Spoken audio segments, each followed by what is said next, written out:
Good morning students. Already in the yesterday class we have learned about the classification. Okay, classification and evolution, and also about the history of classification, and also why we need to classify the organisms. Okay, next about the classification done by the biologists till date. Okay, let me know about the classification. The following table shows us how the different biologists have gone about forming the first category in classification. Okay, let me know about Linnaeus.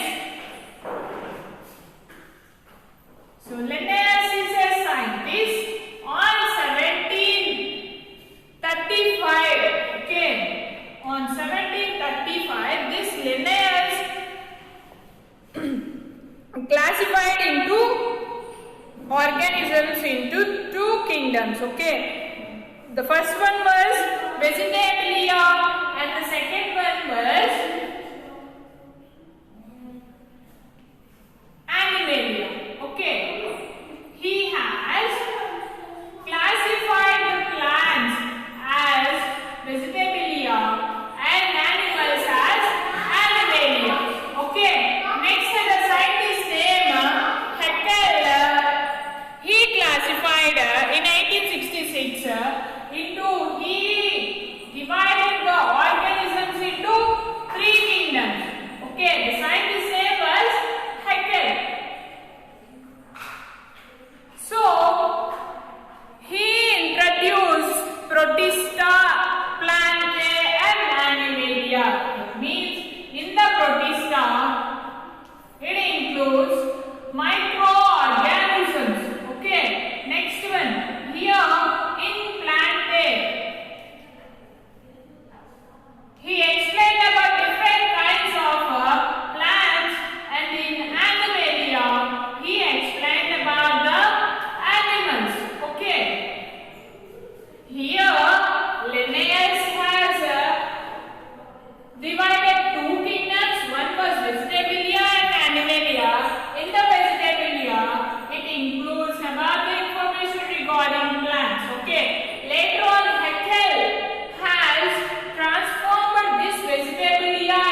Okay.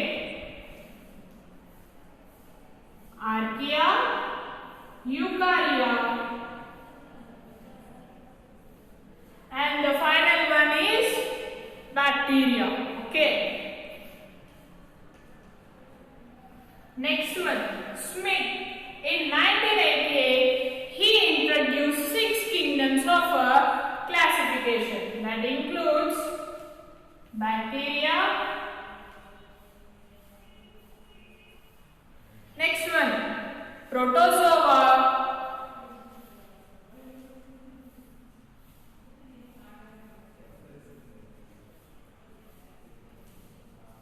Chromista, fungi and animalia.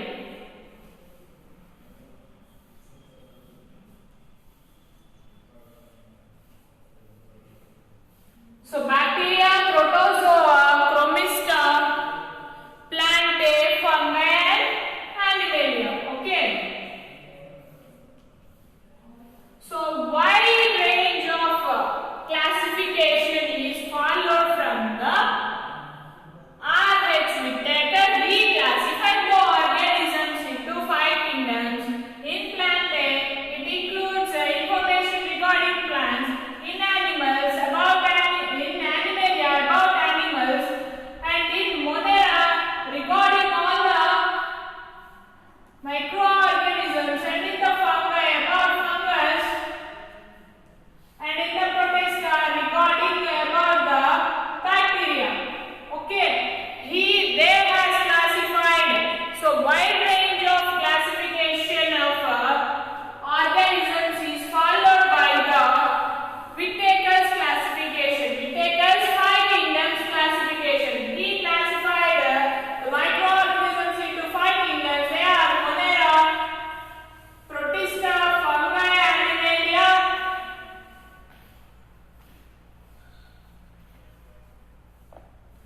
etc. Although biologists in the 16th and 17th centuries did not recognize that the similarities and differences among organisms were consequences of evolutionary mechanisms, they still sought a means to organize biological diversity. In the 1758, Carlos Linnaeus proposed a system that has dominated classification for centuries. Linnaeus gave each organism 2 names denoting genus and species, such as Homo sapiens. So, Linnaeus has gave the scientific name to the organisms. He started giving the scientific name, and this scientific name consists 2 parts, genus and species. Okay, so we have to remember that always genus should be indicated in the capital letter and the species should be in a small letter. Okay, Homo sapiens. Homo sapiens means the scientific name for the man. Okay, next one, Mangifera indica. Okay, next one is Mangifera indica, the scientific name of the mango. Here, the species should be in the small letter and the genus should be always indicates in the capital letter. These are the rules given by the ICPN and also ICZN. Okay, so for giving a particular name to the organism, first we have to differentiate genus and species.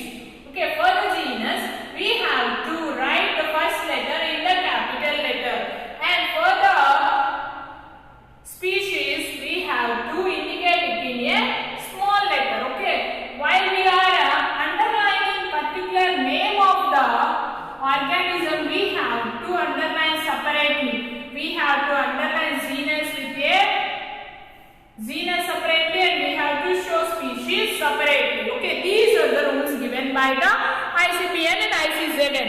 Okay, you will learn more about this in the earlier classes. He then grouped genera, several genes into families, families into orders, orders into classes, classes into phyla, and phyla into kingdom. There is also they have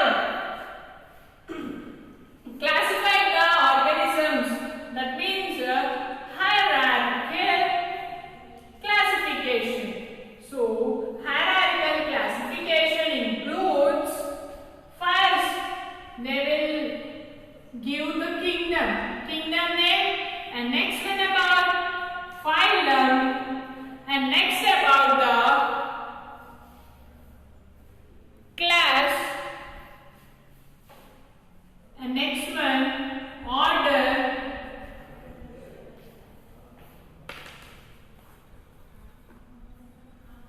next family,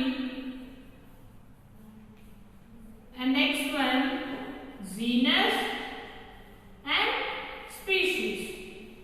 This is known as hierarchical classification. First we have to tell to which kingdom, either Plantae or Animalia or fungi, etc., and different classes and orders, families such as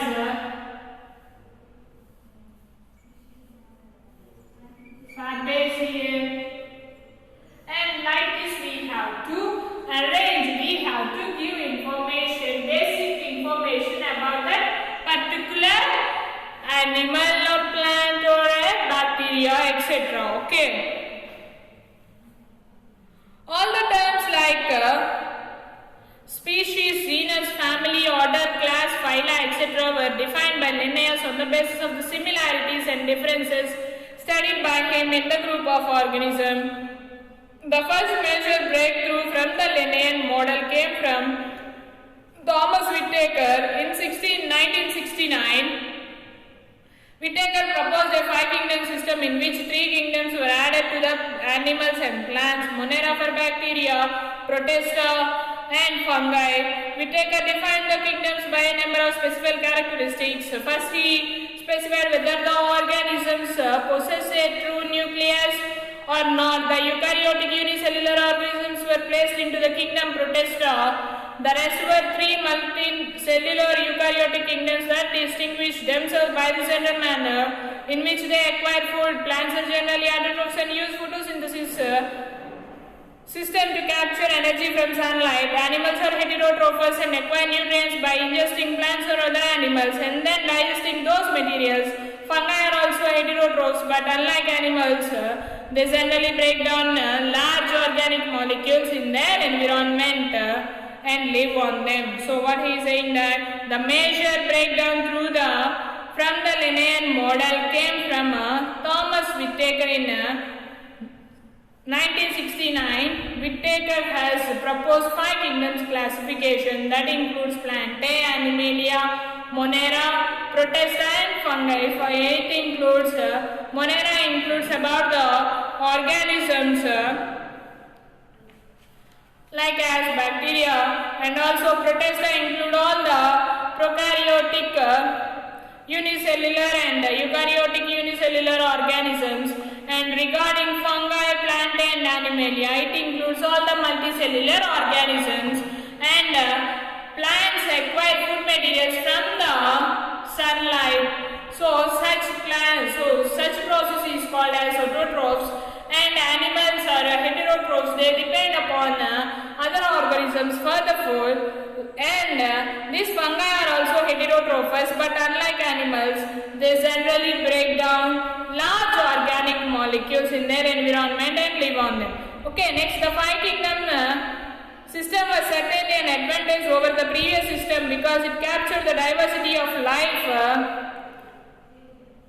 in a better way. 3 groups, bacteria, fungi, and Protista, did not fit well into either the Animalia or Plantae category. Moreover, each of these 3 groups appear to possess diversity comparable to that of animals or plants. Thus, the designation of each as a kingdom seemed fit. So, in the 5 kingdoms classification, they includes plants in a Plantae kingdom, animals in a animal kingdom. So, microorganisms cannot be added on the Animalia. So, he differentiated into Monera and Protista. Monera consists information about the bacteria and viruses, and This protista consists all the eukaryotic unicellular organisms. Though they are eukaryotic, they contain only single-celled organisms. Okay. In the years since Whittaker system was developed, however, new evidences and methods have shown that the five kingdom system also fails to adequately capture what we know about the diversity of life. Microbial biologists came aware of these limitations as they discovered unicellular organisms that appear to be prokaryotic but were extremely distinct in their internal structure and other characteristics from the traditional bacteria. Some of these unusual prokaryotes lived in hot springs and other places where the temperatures were near to or even above the boiling point of waters. They are known as thermophiles. Other the extremes halophiles were able to tolerate very high salt concentrations. Other techniques like DNA sequence data also increasingly suggested that these prokaryotics are most unlike the traditional bacteria, and thus other modification in the classification scheme came into existing. So after the Whittaker classification, and the scientists told that yours, so the system which has been classified by the Whittaker also failed, but he made classification based upon Monera includes all the bacteria, so which are present on the which live in the humid places and also on the hot spring places, and also he gave other techniques like as DNA and prokaryotics were most unlike the traditional bacteria. So he made his classification basing upon the unicellular eukaryotes and also through the bacteria, and also he differentiated single-celled and multicellular organisms by placing it in a different kingdoms. Okay.